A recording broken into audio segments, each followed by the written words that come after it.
गजर माऊलीचा गजर माऊलीचा हरी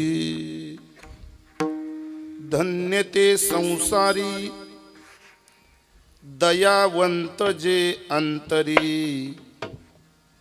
येथे उपकारासाठी आले घर जा वैकुंठी लटिके वचन नाही देही उदासीन येथे उपकारासाठी आले घर जा वैकुंठी मधुरावानी होटी तुका म्हणे वावपोटी येथे उपकारासाठी आले घर जा वैकुंठी विठ्ठल विठ्ठल विठ्ठल विठ्ठल विठ्ठल विठ्ठल विठ्ठल विठ्ठल विठ्ठल विठ्ठल विठ्ठल विठ्ठल विठ्ठल विठ्ठल विठ्ठल विठ्ठल विठ्ठल विठ्ठल विठ्ठल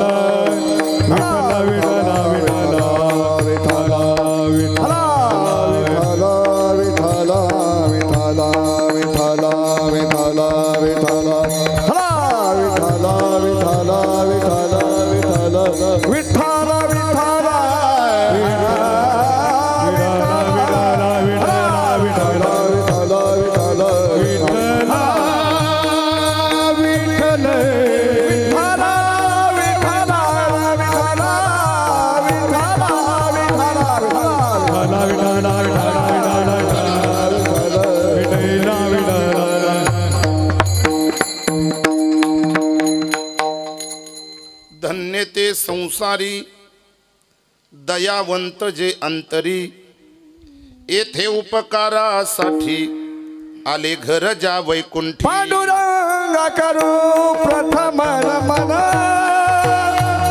पांडुरंग करू प्रथम नमन पांडुरंग करू प्रथम नमन पांडुरंग करू प्रथम नमन पांडुरंग करू प्रथम नमन पांडुरंग करू प्रथम नमन पांडुरंग करू प्रथम नमन पांडुरंग करू प्रथम नमन दुसरे चरण संताचिया दुसरे चरण संताचिया तंतक मनारे घेते जावे कारू बाबाजी गुरु दास सुगा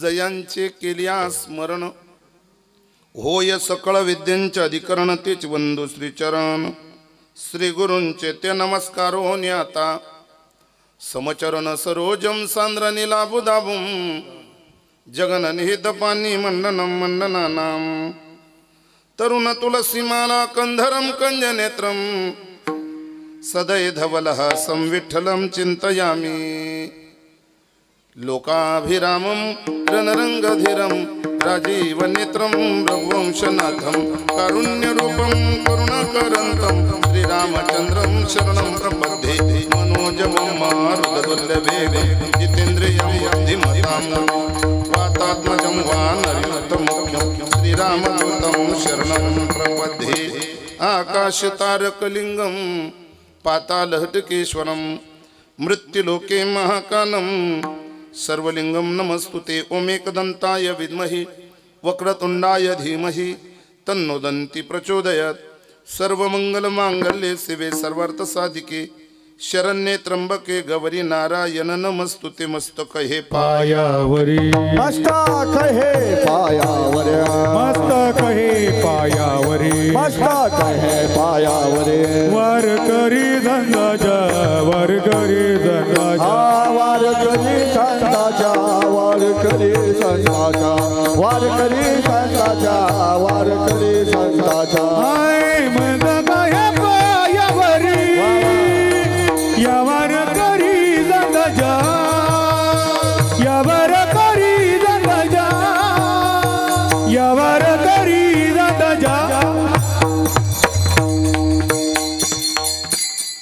मस्तक हे पायावरी या वारकरी संतांच्या धन्य ते संसारी दयावंत जे अंतरी येथे उपकारासाठी आले घर ज्या वैकुंठी प्रस्तुत प्राप्तस्थळी प्राप्त प्रसंगी वैकुंठवासी स्वर्गीय परमपूजनीय ब्रह्मलीन परशुराम गिरीजी महाराज गुरु मौनगिरीजी महाराज उर्फ आव्हाड बाबा यांच्या प्रथम पुण्यस्मरणाच्या निमित्तानं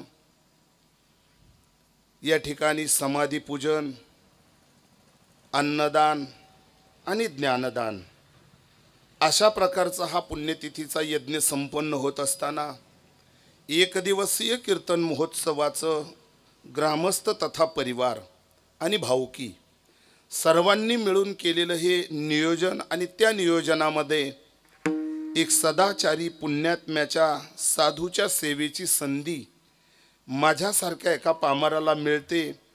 त्या संधीचं सोनं करत असताना गायलेला अभंग सर्वांच्या श्रुत देवमान्य संतमान्य पाचव्या वेदस्थानी असणारे हिंदू हृदय सम्राट देहू निवासी जगद्गुरु तुकोबराय यांचा चार चरणाचा सगळ्यांच्या पाठातील पण गृहस्थी आश्रम स्वीकारून साधूचं लक्षण सांगणारा अभंग सेवेसाठी निवडला। भजन करा विठला विठला विठला विठला। अभंग जगद्गुरु तुकोबरायांचा आहे, अभंग चार चरणाचा आहे, आजच्या वस्तुस्थितीला शोभणार आहे। यातून जगद्गुरु तुकोबराय तुम्हाला मला सदाचारी मानवाचे लक्षण सांगतात। साधुत्व अंतःकरणामध्ये उतरलं आणि नश्वर संसाराचा राज झाला, विजयी झाले महाराज त्यामध्ये। आणि आज त्यांच्या पवित्र आठवणी आपल्या समोर गात असताना संत वचनाला धरून वाङ्मयाला धरून प्रसंगावधान जगद्गुरु तुकोबरायानं गाथा नावाच्या प्रकरणात ज्या अभंगाला जागा दिली ते तुकोबराय कोण्या भलत्या सलत्याचं वर्णन नाही करत राव। जगद्गुरु तुकोबरायांच्या धन्य ते संसारी पुढच्या शब्दाखाली अंडरलाईन करा, दयावंत जे अंतरी। अंतरामध्ये त्यांच्या दयेनं भरलेलं अंतकरण, आपलं न बोललेलं बरं। म्हणून साधूचं अंतकरण हे निर्मळ असतं, सदाचारी जीवन असतं आणि जगत कल्याणाच्या संकल्पना ज्यांच्याकडे असतात त्यांनाच आजचा अभंग लागू पडतो। अन्य लोकाला बळ चिटकवण्यात काय मजा नाही। म्हणून धन्य ते संसारी दयावंत जे अंतरी। महाराज ते संसारी धन्य असे कोणते? मग त्याचं तिसऱ्या चरणामध्ये गोड दिग्दर्शन केलं आवडसर। लटिके वचन नाही देही उदासीन, थोडा विग्रह करून बोलतो। आयुष्याच्या वाटेवर स्वतःचा संसार सदन करण्यासाठी दुसऱ्याच्या संसाराची होळी करून पोट भऱ्याच्या यादीत नाही, खोटं कधी बोलायचंच नाही जीवावर बितली तरी। लटिके वचन नाही देही उदासीन, देहावर सुद्धा ममत्व नाही। शब्द इकडचा मी उत्तरार्धात टाकला असेल तरी तो वाक्य रचनाला आणि अर्थ अन्वयाला शोभनीय आहे। म्हणून लटिके वचन नाही देही उदासीन असं असलं तरी लटिके वचन नाही देही उदासीन हे लक्षण त्या साधूच्या जीवनामध्ये असतात। आणि मग अजून काय त्यांनी सांगितलं, मधुरा वाणी ओटी आणि तुका म्हणे वाव पोटी, बोलण्याची नाही आम्हा देवाविन काही। बोलायचं तरी देवाचंच, कार्य करायचं तरी देवाचंच, जगताकडे बघायचं तरी देव स्वरूपच। ही लक्षणानं युक्त जी असतात महाराज, मग एवढ्या लक्षणानं युक्त असलेली लोक स्वर्गातच राहू शकतात ना राव। पुण्याईचा ठेवाय ना त्यांचा, भगवंताच्या बँकेत शिल्लक आहे ना त्यांची। मग महाराज म्हणले येथे उपकारासाठी आणि आले घर ज्या वैकुंठी त्यांचं स्थान होतं स्वर्गातच. कामधेनू कल्पतरू नाना प्रकारचे इच्छित भोग, पण सर्वस्वाचा त्याग करून केवळ तुमच्या माझ्या उद्धारासाठी मृत्यू लोकामध्ये निमित्त मात्र देह धारण केला, पण लक्षण साधूचीच. विठ्ठल विठ्ठला विठ्ठला विठ्ठला विठ्ठला विठ्ठला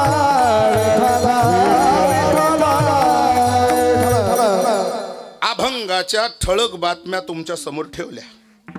उर्वरित वेळामध्ये मला अभंगावर निरूपण करण्यापूर्वी स्वर्गीय ब्रह्मलीन परसराम गिरीजी महाराज उर्फ आव्हाड बाबा, राष्ट्रसंत निष्काम कर्मयोगी जनार्दन स्वामी महाराजांचे कृपापात्र शिष्य बहुरूपीजी महाराज तथा शिवगिरीजी महाराज जय बाबाजी परिवाराशी निगडीत राहून अखंडित भगवान परमात्म्याची उपासना करणारे या भूमीचे भूमिपुत्र आव्हाड परिवारानं एक साधुत्व या जगाला दिलं आणि आज बाबा ब्रह्मलीन झालेत. पण त्यांच्या आठवणी शिल्लक आहेत. संत हे पूजेच्या योग्यतेचे असतात, स्तुतियोग्य असतात, आणि आज त्यांच्या पश्चात त्यांची स्तुती, खऱ्या अर्थाने त्यांच्या कार्याची पावती ही आपल्याकडून मुळीच अभिप्रीत नाही. आपण पिंडदान करावं मग त्यांना मोक्ष मिळेल इतक्यापर्यंत मजाल त्यांनी काही मधुभाऊ ठेवलीच नाही. त्यांनी स्वतःची सोडवणूक करताना आपुली आपण करा सोडवन संसार बंधन तोडावेगी या उपरतीनं त्यांनी त्यांच्या जीवनातलं ध्येय साधलेलं आहे. आणि आज ते ध्येयापर्यंत जाऊन पोचलेत ते राष्ट्रसंत जनार्दन स्वामी महाराजांच्या कृपेतून. जीवनाचं सोनं केलं, पण त्यांच्या जाण्यानं त्यांचे बंधू आदरणीय दत्तूभाऊ असतील, भगिनी भीमाताई, ठकूताई, ताराबाई, अशा 3 भगिनी, 1 भाऊ आणि अर्धांगिनी गंगा भागीरथी आमच्या इंदुआजी. फार मोठी तळमळ, फार गायावाया करून महाराज तुम्ही नाही म्हणू नका. कार्यक्रमाची तारीख देताना आजींच्या भावना आणि त्या भावनेतच मी भुलून गेलो. एरवी मला वाटलं होतं की कुठंतरी नाही म्हणावं, पण सांगितलं की आव्हाड सरांचा तुम्हाला फोन येईल. अजून जवळीक सांगितली मधुभाऊ, आणि त्या योगे मला असं वाटतं जिवंतपणी लेका सुनानी परिवारानं सेवा केली आणि साधक अवस्थेला प्राप्त झालेला हा महात्मा खऱ्या अर्थाने आज 1 वर्ष झालं ते ब्रह्मलीन झालेत. अशा ब्रह्मलीन झालेल्या, ब्रह्माशी एकरूप झालेल्या, शिवतत्वाशी विलीन झालेल्या या महात्म्याची फक्त उरली ती सुंदर अशी स्तुती, त्यांचा जीवनपट.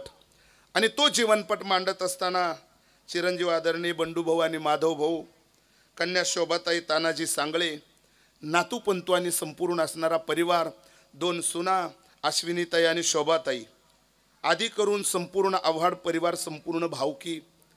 बाबांनी त्यांच्या स्वस्वरूपाला जाणलं आणि आपल्या नावाला, रूपाला, कुळाला, सर्वस्वाला त्यांनी त्यागलं. अहम ब्रह्मास्मी या पदापर्यंत ते पोचले.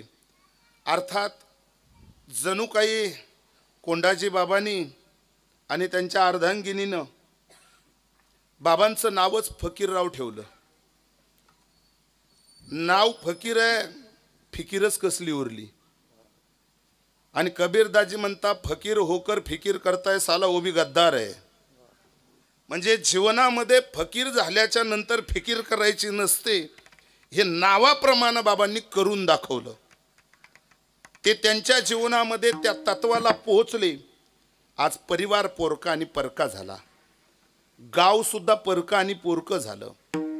आणि एक साधू जीवन ज्या माणसाने स्वीकारलं, अशा पवित्र असणाऱ्या पुण्यवंताच्या चरणी ही सेवा समर्पित करत असताना या परिवारानं, अर्थात बंडूभाऊ असेल, माधवभाऊ असेल आणि आमच्या आजी गंगा भागीरथी इंदुआजी यांनी मोठ्या दुःखित अंतकरणाने या कार्यक्रमाचं आयोजन केलं. पण त्यासाठी आता रडायचं नाही, त्यासाठी दुःख व्यक्त करायचं नाही, कारण बाबांनी एकट्याचा नाही कुळाचा उद्धार केला. जननी आणि जन्मभूमी ही स्वर्गापेक्षा उंच असते हे ज्याला कळालं तर त्या जन्मभूमीचा सुद्धा उद्धार होतो. म्हणून समाधी दिलीत सर्व गावकऱ्यांनी सर्वांनी मिळून, साधू समाजाला साक्षी ठेवून त्यांचा सोळशीचा वगैरे कार्यक्रम त्या पद्धतीनं तोही इथं झालात. आणि आज त्यांच्या पवित्र स्मृतीला वंदन करण्यासाठी गावातील भजनी मंडळ, संबंधित नातेवाईक या ठिकाणी उपलब्ध आहेत. त्यांच्या चरणी एकदा पुन्हा या ठिकाणी वाकून झुकून जय हरी करतो. या कार्यक्रमामध्ये या परिवाराकडून जी मला सूचना मिळाली त्या सूचनेचं पालन करताना मी माझ्याबरोबर 2 गायक घेऊन आलो आणि एक वादक आणलात. त्यामध्ये भजन सम्राट, स्वर सम्राट आदरणीय हरिभक्तीपरायण आमचे भाऊसाहेब महाराज बोराडे आणि आदरणीय हरिभक्तीपरायण आमचे नाना महाराज, मृदुंग सम्राट, मृदुंगाचे महामेरू आदरणीय आमचे ऋषी दादा, आणि आपल्या या प्रभागाचं वैभव भूषण मृदुंग विशारद तालमनी आदरणीय आमचं कार्तिक दादा. दादा सुद्धा इथं उपलब्ध आहेत. दोघं आळूपाळीनं पखवाज वाजवतील, काही शंका नाही. वाजवलाय पाहिजे, नाही गरजेचं आहे. म्हणून तुम्हाला दोघांना धन्यवाद देतो. सिस्टम आणि मंडप गावातलंच आहे आणि खूप चांगलं आहे. जय तुळजाभवानी साऊंड सिस्टम. या पंचक्रोशीमध्ये अनेक वक्त्यांना तुमच्याबद्दलचं गोड कौतुक आहे, ते मलाही आहे आणि म्हणून तुम्हालाही धन्यवाद देतो.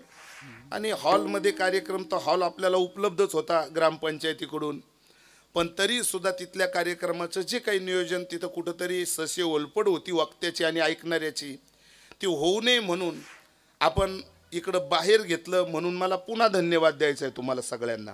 हा कार्यक्रम करताना वक्ता आणि श्रोता याचं समन्वय झालं पाहिजे आणि त्याच्यासाठी आपण थोड्याशा गोष्टीत काटकसर केल्यापेक्षा बरं आहे. आणि त्याला काय होतं असं धकाधकीन चलती का नाम गाडी नाही केलं पाहिजे, बरोबर आहे. त्याच्यासाठी हे चांगलंच केलं पाहिजे.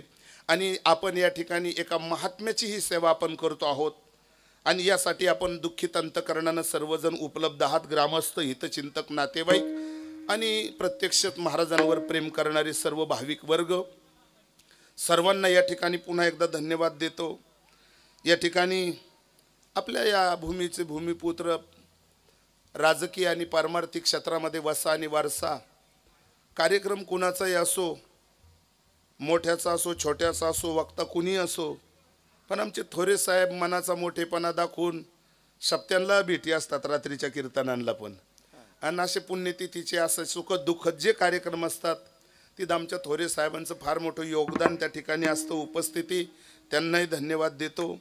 या ठिकाणी महाराज गोड असं हे वातावरण आहेत, विनेकरी आहेत, सर्व टाळकरी आहेत.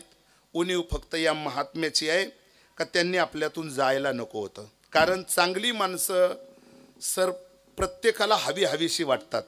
चांगली माणसं हवीशी वाटतात. कारण का तर त्यांच्या जवळची जी वलये असतात ती पारमार्थिक असतात. त्यांची जी वलये असतात ती पारमार्थिक असतात, सदाचाराची असतात. आणि त्यातून आपल्या जीवनामध्ये त्यांचा संग घडला का जीवनामध्ये आपल्याला आनंदही मिळतो.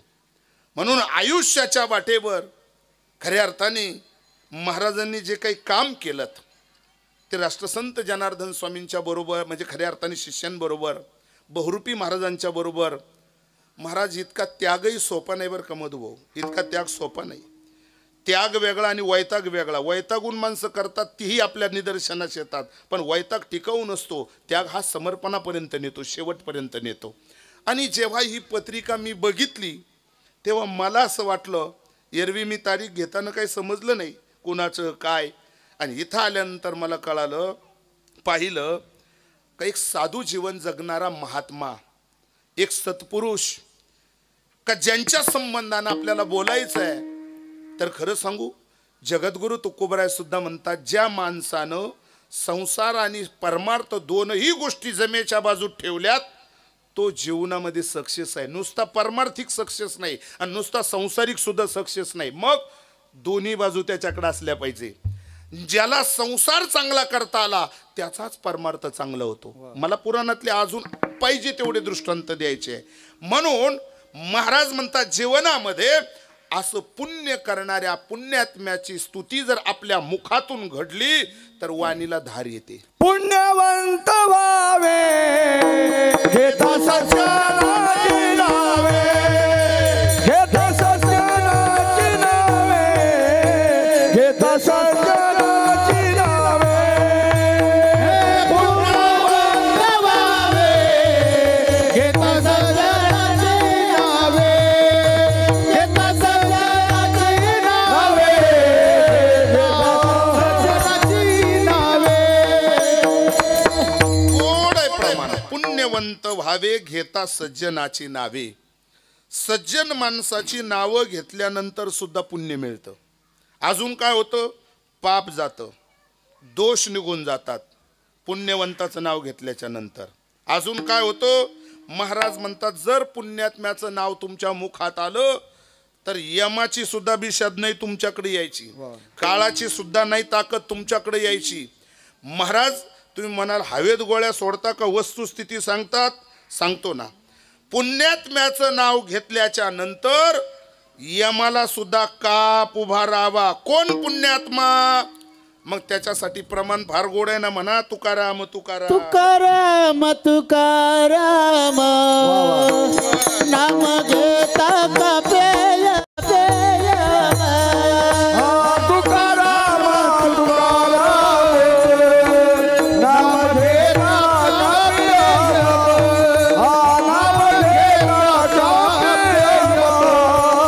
नाम घेता हाक्या चांगला असला का पाठीच निघती. पहा बरं म्हणजे किती अगदी जितली तिथंच केलंय ना. बरं सर माझं कीर्तन लय अवघड नसतं. आणून सोड तुम्ही प्रमाण सगळे. म्हणजे त्याची सगळी टाचणं अगोदर देतो. म्हणजे पेपर लिहायच्या अगोदर पेपर फोडून टाकतो मी. असा भाऊ आहे काय. तुकाराम तुकाराम नाम घेता कापे यम, धन्य तुकोबा समर्थ जेने केला हा पुरुषार्थ. अजून पुढे जाऊन सांगतो महाराज म्हणतात संताच्या नाम जपानं पाप जातात. काय तुका म्हणे पापे आणि जाती संताची या जपे. म्हणजे आपल्या ठिकाणचं कायिक वाचिक मानसिक पाप महापाप उपपाप पापाचे प्रकार आहे. काय त्यातलं कोणतंही पाप शिल्लक राहत नाही कुणाचं नाव घेतल्यानंतर. ज्यांनी आयुष्याच्या वाटेवर पुण्य केलं त्यांचं नाव घेतल्यानंतर. आता नसताना नको त्याच्या स्तुत्या या व्यासपीठावर कराव्या लागतात. आता त्याला नाविलाज आहे. एखादी व्यक्ती तशी नसतेच पण तरी सुद्धा त्यांना हबप नावाचे सिम्बॉल जोडावे लागतात. आता तुम्ही तर कायमच कीर्तन चांदवड प्रभागामध्ये असं कोणताच कार्यक्रम नाही का तिथं तुम्ही नाही सर असतातच. मोठमोठ्यांचं विद्वानांचं तुम्ही श्रवण केलेलं आहे बरोबर आहेत. मग श्रवण करत असताना आपल्या लक्षात येतं. मग सहज तो एखादा वक्ता त्या माणसाला वेगवेगळ्या पृष्ठ्या देऊन आणि त्याची उंची वाढवण्याचा प्रयत्न करत असतो. आणि मग ऐकणाऱ्यातले म्हणतात अरे बो चुकतोय तो तसा नाहीच आहे. काय त्यानं गावात ठेवलं नाही भाऊभावात ठेवलं नाही आणि तरी त्याच्या संबंधाने त्या संज्ञा त्याला दिल्या जातात. वाणीला दोष लागतो उपाध्या देणाऱ्याच्या. काय पण जर आहे त्या ठिकाणची वस्तुस्थिती जर मांडली तर महाराज म्हणतात पुण्य मिळतं पुण्य. आणि अशा पुण्यात्म्याची सेवा करण्याची संधी जर आपल्याला मिळत असेल. मला आपले बंधू भेटले मगाशी आम्ही आल्याबरोबर तेच होते. ते म्हणे आवड सरांचे आम्ही भाऊच आहे. महाराज समाधी देण्यापासून तर सगळ्या गोष्टीपर्यंत आमच्या काकूंनी आमच्याकडं सगळंची सगळं हिंदू काकूंनी हे सगळं आमच्याकडं दिलं आणि सगळ्या गावांनी मिळून सर्वांनी त्या ठिकाणी या महात्म्याचं शेवटचा हा विधी जो आहे तो अगदी गोड पद्धतीनं केलात.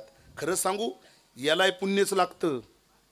जगद्गुरु तुकोबनंता कोण पुण्य यांचा कोण पुण्याचा होईन सेवक, कोण पुण्याचा होईन सेवक, कोण पुण्याचा होईन सेवा करा, कोण पुण्याचा होईन सेवा करा.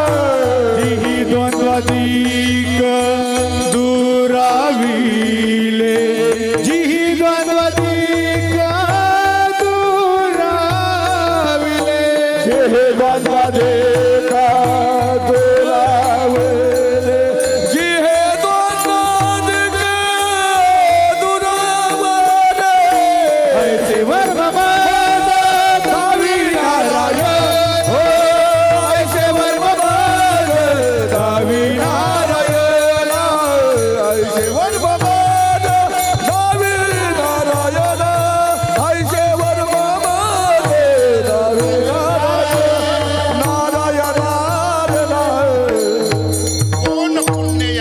होईन सेवक.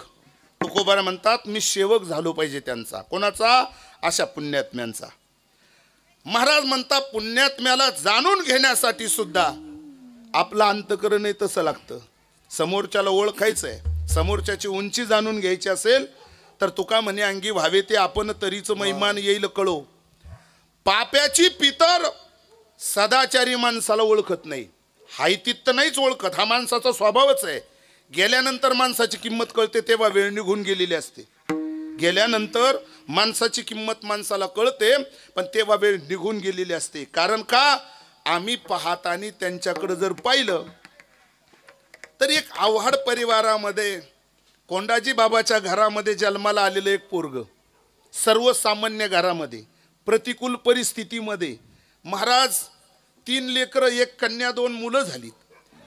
आणि पुन्हा अशा माणसाला मी साधू म्हणावं का ना म्हणावं? लक्षणानं युक्त जर असेल तर थोरे पाटील त्यांना साधू म्हणावंच लागतं आणि म्हटलंच पाहिजे. वावगं ठरत नाही, दोष लागत नाही. मग लक्षणं कोणती आहे? महत्व हारवी, चातुर्य लपवी आणि पिशेपण मिरवी जगा माझी ते संत. ही लक्षणं सांगितली. उपाधीच्या पलीकडे जीवन त्यांचं असतं. राहायला तुमच्या माझ्यासारखेच राहतात. खाणं पिणं बोलणं सगळं सर्वसामान्य माणसासारखंच असतं. पण खरं सांगू त्यांचं पुण्य जास्त असतं आणि आपलं पापाचं पारड जड असतं म्हणून ते कळत नाही. विठ्ठला विठ्ठला विठ्ठला विठ्ठला विठ्ठला विठ्ठला विठ्ठला विठ्ठला विठ्ठला. त्याला ओळखण्यासाठी नजर पारदर्शक लागते आणि त्यांना ओळखायला आपल्याकडे पुण्य लागतं. म्हणून काही माणसं जीवनामध्ये हायतीत कधीच ओळखता येत नाही. हायतीत कधीच ओळखता येत नाही. गेल्यानंतर चांगल्या माणसाला ओळखण्यासाठी तशी नजर आपल्याकडे लागते. महाराज माऊली ज्ञानोबरायाला, निवृत्तीनाथांना, मुक्ताईला, सोपान काकांना हायतीत लोकांनी ओळखलं का? त्यांच्या आईवडिलांना, आई वडिलांना सुद्धा देहांत प्रायचित्तापर्यंत नेऊन सोडलं पण तरी नाही. पण विठ्ठल पंत आणि आई रुक्मिणी त्यांच्या त्यागातून, काय त्यांनी घडवलेल्या सुंदर संसारातून विद्वत रत्न माऊली आम्हाला मिळाले, निवृत्ती दादा आम्हाला मिळाले, सोपान काका आम्हाला मिळाले आणि आदिशक्ती मुक्ताई आम्हाला मिळाल्यात. आता 4 दिवसावर वारी आहे निवृत्तीनाथांची. आता उद्या परवापासून दिंड्या निघणार आहे. आमच्या दिंडीचा सुद्धा मुक्काम इथं आमच्या बाळासाहेब भाऊ देवकर दरेकरांकडं, तिथं आमच्या दिंडीची सोय केली जाते. म्हणजे वारकरीची सेवा आहे. ते हे प्राणाप्रवृत्ती मज आवडते निरुते जे भक्त चरित्राते प्रशंसती. मला फक्त इकडं न्यायचं आहे का जे भक्ताचं वर्णन करतात, भगवंत सांगतात ते मला माझ्या प्राणाच्या पलीकडे प्रिय असतात. मग आता आव्हाड बाबांची सुद्धा स्तुती करत असताना आयुष्याच्या वाटेवर राष्ट्रसंत निष्काम कर्मयोगी जनार्दन स्वामी महाराजांच्या अनुग्रहित होऊन त्यांच्या जीवनातला त्याग आणि त्यांच्या जीवनातलं समर्पण हे आयुष्याच्या वाटेवर. नाहीतरी आचारसंहिता सांगताना आपल्याला सांगितलीच ना, बालपणामध्ये अगदी मस्त मौज मजा करावी, खेळावं, राहावं. काय तरुणपणामध्ये आले संसार करायचा, संसार करावा, पण संसारामध्ये थोडासा परमार्थ असावा. परमार्थ करताना एकदा वय झाल्याच्या नंतर पुन्हा वानप्रस्थ जीवनामध्ये स्वीकारावा. बरोबर आहे. 4 आश्रम सांगितले आपल्याला, ब्रह्मचारी, गृहस्थी, अजून वानप्रस्थ हा शेवटचा आश्रम आहे. आणि त्या शेवटच्या आश्रमामध्ये वय झाल्याच्या नंतर सर्वस्वाचा त्याग, वानप्रस्थी तरी संयोगी वियोग. तो वियोग जीवनामध्ये घडला पाहिजे आणि तो त्यांच्या जीवनामध्ये घडला. आपण फक्त त्यागाच्या गप्पा बोलतो पण सुटत नाही प्रपंच. काय सोडावा वाटतो ना, कुणाला नाही वाटत. संसार सोडावासा वाटतो पण संसारावर मात करणारी ही माणसं बोटावर मोजण्यासारखी. लाथाडीला संसार संसार, लाथाडीला संसार, लाथाडीला संसार संसार, लाथाडीला संसार. हरी केला षडउर्मीचा मारा, केला षडउर्मीचा मारा मार, लाथाडीला संसार संसार, लाथाडीला संसार.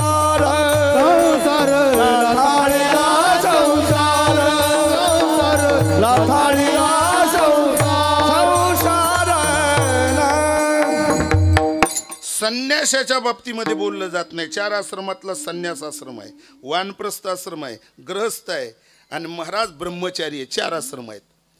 पैकी जीवनामध्ये जो गृहस्थी असून संसाराचा त्याग करतो, असावी गोष्ट आणि त्याचा त्याग करावा, हे जीवनातलं खरं वैराग्य आहे.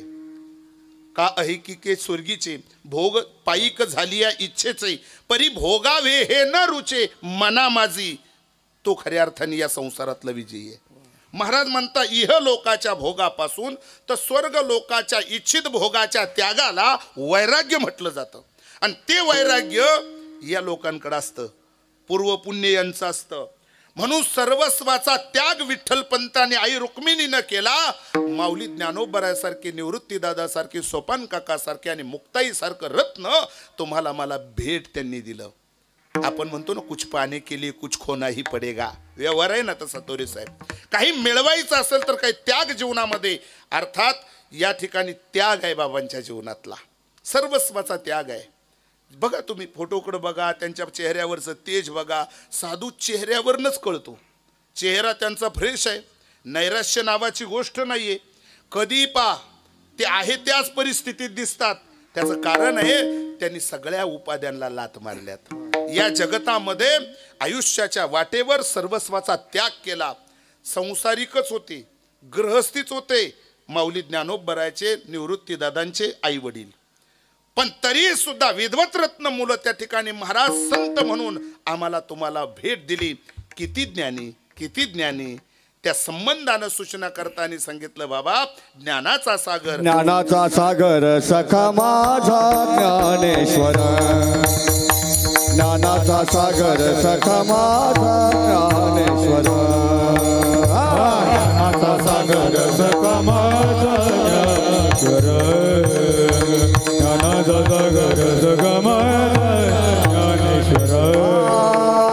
मरोने या जावे बा माझ्या पोटा यावे, मरोने या जावे बा माझ्या पोटा यावे, मरोने या जावे बा माझ्या पोटा यावे. ज्ञानाचा सागर सखा माझा ज्ञानेश्वर, ज्ञानाचा सागर सखा माझा ज्ञानेश्वर, शिवरूपानं निवृत्तीदादा दिलेत, आदिशक्तीच्या रूपानं मुक्ताई दिली, ब्रह्मरूपानं सोपान काका आम्हाला दिलेत, प्रत्यक्ष माऊली ज्ञानोबरायासारखे विष्णू रूपानं आम्हाला संत दिलेत. जर त्यांनी हा संसार केला नसता तर हे विद्वत रत्न मिळाले असते का? मिळालेच नसते. आता थोडं मला पुढे जायचंय, अजून अभंगात प्रवेश करायला. थोडे साहेब मी थोडीशी माफी मागेल तुमची, कारण 12कडे काटा गेलाय, पण आपला कार्यक्रमच लेट सुरू झाला. एका महात्म्याची सेवा आपण करतो याचं जाण आणि भान मला आहे. महत्वाचा मुद्दा आहे, संसार आणि गृहस्थ स्वीकारत असताना वाईटातून चांगल्याची निर्मिती झाली पाहिजे. काय काय वाईटातून, जसं कोळशाच्या खाणीमध्ये हिरा सापडावा तद्गत वाईटातून, नश्वर संसारातून संसार करत असताना आयुष्याच्या वाटेवर जमेची बाजू असली पाहिजे. जर पराशरानं मत्स्यगंधाशी अंगसंग केला नसता, काय मला थोडंसं चॅनल आहे आपल्याकडं, मागच्या वेळेस आपलं पाचोऱ्यामध्ये दादा तूच शूटिंग केली होती. एक तरुण मुलगा गेला होता, कार्तिक दादा वगैरे ती वाजवायला होती तिथं. त्यावेळेस आपण तुटला आयुष्याचा दोरा ये रवा उगा पसारा या अभंगावर चिंतन केलं होतं. त्या पद्धतीनंच केलं होतं. आज मला समय कळतो, एका महात्म्याची सेवा आहे आणि गोड चित्रीकरण कार्यक्रमाचं या ठिकाणी आपण करतात. तुमचं नाव निर्देश मी केला नव्हता, पुन्हा या ठिकाणी उल्लेख करून जातो, तुम्हाला धन्यवाद देतो. महत्वाचा मुद्दा आहे, पराशरेनं जर त्या नदीपात्रामध्ये मत्स्यगंधा काय जर तिच्याशी अंगसंग केला नसता तर व्यासासारखा पुत्र जन्माला आला असता का? महत्वाचं म्हणजे त्यांच्या संसारातून, त्यांच्या प्रपंचातून, त्यांच्या त्यागातून, त्यांच्या समर्पणातून जर या जगाला दिशा देणारा व्यासो उचिष्ट जगत्रय, बुद्धिवादी विज्ञान युगातील कितीही लोक असले तरी सुद्धा या जगातलं सगळं भांडवल हे व्यासांचं उष्ट आहे. व्यास पराशरांचा मुलगा आहे. बघा तुम्ही सकल संतांचा इतिहास घ्या. पैठण निवासी शांती ब्रह्मनाथ महाराज असतील, आधी करून नामदेवराय असतील, प्रत्येक कुळातील प्रत्येक संताचा जर तुम्ही आढावा घेतला तर गृहस्थ आश्रम सजवून सुंदर पद्धतीनं त्या संसाराला हळूवार सोडून जगाला दिशा देण्याचं ज्ञान स्वतः अर्जन करून जगासाठी ते दिलं. ते महात्मे अजरामर आहेत. इतिहास त्या लोकांची नोंद ठेवतोय. ग्रामस्थांनी का नोंद ठेवू नये? त्यांच्या त्यागातून, त्यांच्या समर्पणातून आमच्या जगण्याला एक दिशा मिळाली. त्यांनी आम्हाला मार्ग या ठिकाणी योग्य पद्धतीनं दिला. महाराज काय केलं त्यांनी? त्यांच्या जीवनातले ते परमार्थातले शूर झाले, परमार्थातले योद्धे झाले. आणि या बलदंड अशा संसारानं ज्या कोणाला उमजू दिलं नाही त्या संसारावर त्यांनी विजय मिळवला. जिंकावा संसार येणे नावे तरी शूर, येर कायती बापुडी आणि तिरहंकाराची घोडी. जगद्गुरु तुकोबरान त्या संसारातून सर्वस्व मोह माया या ठिकाणी नातू पंतू सर्वांना सोडून, या संसारातून सर्वस्वाला सुखाला सोडून एवढा त्याग करणं सोपं आहे का? महाराज म्हणता नाही. आणि जे हे सगळं करतात तुकोबराय त्यांना धन्यता देतात. धन्य ते संसार, धन्य ते संसारी, धन्य ते संसारी, धन्य ते संसारी, धन्य ते संसारी, धन्य ते संसारी, धन्य ते संसारी,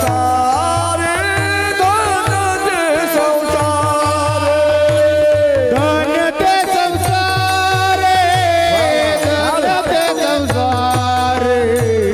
धन्य ते संसारी,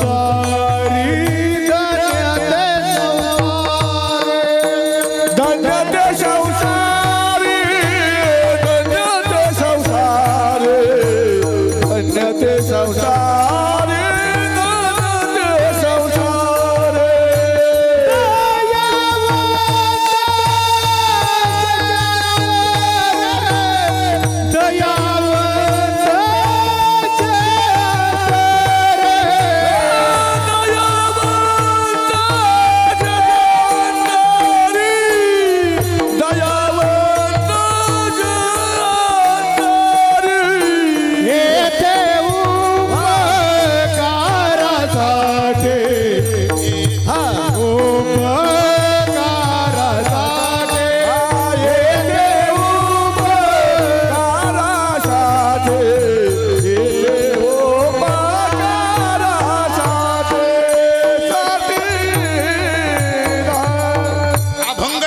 आला. सदाचारी व्यक्तीचं पुण्यात्म्याचं बस बस कार्तिक महाराज बस लक्षण जाऊ दे ना, असू दे करा ना. आता आहे ना वेळ आहे, मी लवकर प्रमाणक नाही यायचो. बस तुम्हाला उलट पालटे करेपर्यंत बस गोड होईल. बस लक्षणं सांगितली ती अभंगातून. महाराज म्हणतात धन्य ते संसारी, दयावंत जे अंतरी. महाराज म्हणतात अंतःकरण त्यांचं दयेनं भरलेलं आहे. आणि ज्यांच्या अंतःकरणामध्ये दया आहेत, काय दया आहेत, तिथं भगवंत असतात. अजून थोडंसं एक मी ओवी सांगून जातो बरं का आवड सर. ज्ञानेश्वरीच्या 10व्या अध्यायातील 41 का 42 अशा क्रमांकाची ओवी आहे. जेत जेत संपत्ती आणि दया दोन्ही वसती आलिया ठाया, तेथे जाण धनंजया विभूती माझी. भगवान परमात्मा सांगतात ती माझी विभूती आहे ज्याच्या अंतःकरणामध्ये दया आहे. क्रोध ज्याच्या अंतःकरणात आहे तिथं सैतान आहे, पण ज्याच्या अंतःकरणाला दयेचा ओलावा आहे मग महाराज म्हणतात दया करणे जो पुत्रासी, तोची दासा आणि दासी, जे का रंजले गांजले त्याशी म्हणे जो आपुले. हे सगळे लक्षणं थोडे साहेब साधूची आहे. काय ही साधूची आहे. तापट माणसाची आणि महाराजाच्या कर्मठ माणसाची लक्षणं नाही. त्यांचं लक्षणच हेच आहे. कसं मृदू साभा, मृदू सबाया नवानी तहारा, मृदू सबाया नवानी तहो, मृदू सबाया नवनीता, नवनीता, मृदू सबाया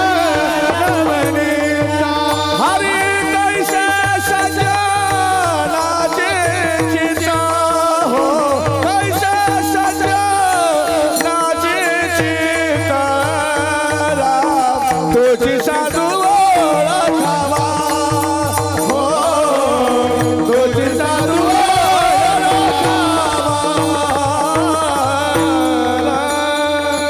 जीव ओवाळून टाकावा असं गोड प्रमाण दिलं. मृदू सभाह्य नवनीत तैसे सज्जनाचे चित्त. महाराज म्हणतात तोची साधू ओळखावा देव तेथेची जाणावा. आता काही वेगळा भेद राहिला का आपल्या मनामध्ये? देव तिथंच जाणार कुठं? ज्याचं अंतकरण दयेनं भरलेलं आहे, कृपणाच्या बाबतीमध्ये नाही. मग काही गोष्टी माणसाच्या जीवनामध्ये असाव्यात, अंतकरण दयेचं असावं. जुन्याच लोकांचा दृष्टांत आवडसर सांगून जातो. एक पहिलवान रस्त्याच्या कडेनं आपला सकाळी सकाळी आपला निघाला होता फिरायला, व्यायाम करायला, शरीर संपत्ती बचवण्यासाठी वाचवण्यासाठी. आणि जेव्हा तो निघाला, पण महाराज योगायोगानं समोरच्या खड्ड्यामध्ये नालीत रस्त्याच्या कडेला एक माणूस मोटरसायकल अंगावर घेऊन कार्तिक महाराज त्या गाडी खाली दाबलेला होता. तर तिकडनं येताना एक हाडकुळा माणूस, वीक माणूस, ज्याला डॉक्टरनं गोळ्या औषधं चालू केले, तोही त्याच रस्त्याने पण सांगितलं जड बोजा उचलू नको. तो आता रस्त्यानं निघाला आणि निघाल्यानंतर त्यानं तो गाडी खाली वेवहळणारा माणूस आहे ना भाऊसाहेब महाराज, त्यानं पाहिला, त्याला पुढचा पाऊलच पुढं टाकवना, जागेवरच थांबला बिचारा. आणि मनाची मनात म्हणायचा, या माणसाला मी वाचवलं तर देव मला पुण्य करेल, वाचला पाहिजे, लेकरा बाळात जाईल हो, गाडी खाली दाबून मरेल, पण काय करू, मला किलोभर सुद्धा उचलत नाही. दयेचं अंतकरण भरलेलं आहे, पण महाराज त्याच्याकडे शरीर संपत्ती नाहीये, मन मोठं आहे त्याचं. शेवटी बिचारा तिथंच थांबला, 4 पावलं पुढे चालला ना. तेवढ्यात महाराज हा हाफ पॅन्ट वरचा हा बॉडीगार्ड माणूस, चांगला बलदंड महाराज, अंग प्रदर्शन करत करत व्यायाम करत निघाला.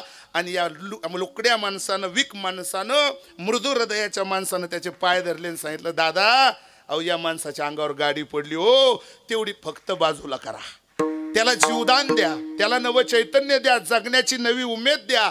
तुमच्याकडे देवानं शरीर संपत्ती दिली, ताकद दिली, तुमच्या हातचा खेळ आहे. तो म्हणला मी त्याच्यासाठी पहिलवानकी करतो का, लोकांच्या अंगावरच्या गाड्या उचलायला? म्हणजे त्याच्याकडे सगळ्या गोष्टी आहेत, पण दयेचं अंतकरण नाहीये. यांच्याकडे दयेचं अंतकरण आहे, पण महाराज शारीरिक संपत्ती त्यांच्याकडे नाही. पण साधूच्या जीवनामध्ये पारमार्थिक संपत्तीचं बळ असतं, आणि पारमार्थिक संपत्ती बळ ज्याच्याकडे असतं तेच हे त्यागाची भूमिका घेतात. त्यांना ओळखण्यासाठी त्याला नजर पारदर्शक लागते. म्हणून साधू संतांनी तुमचा माझा गोड गैरसमज काढून टाकण्यासाठी त्यांनी सांगितलं, बाबा तुमच्या संसारातल्या आणि विषयक नजरेनं त्यांच्याकडे पाहू नका, कारण दोन्ही दिसती सारखी, दोन्ही दिसते सारखे, दोन्ही दिसते सारखे, वर्मदाना तो पारखे, हा वर्मदाने तो पारखे.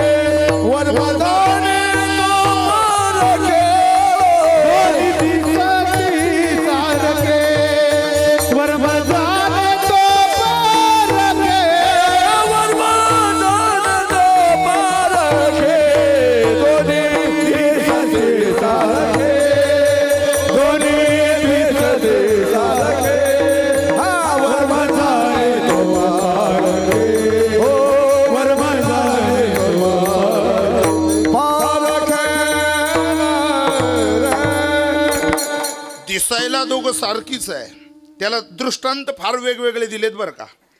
महाराज म्हणतात लोणी आणि दही हे सारखंच दिसतं, दिसायला सारखं आहे, पण लोणी लोण्याच्या भावात आहे. एका मोले दोन्ही मागून आहे, एका मोले दोन्ही मागून आहे, एका मोले दोन्ही मागून आहे, मागून आहे, एका मोले दोन्ही मागून आहे. दुधाची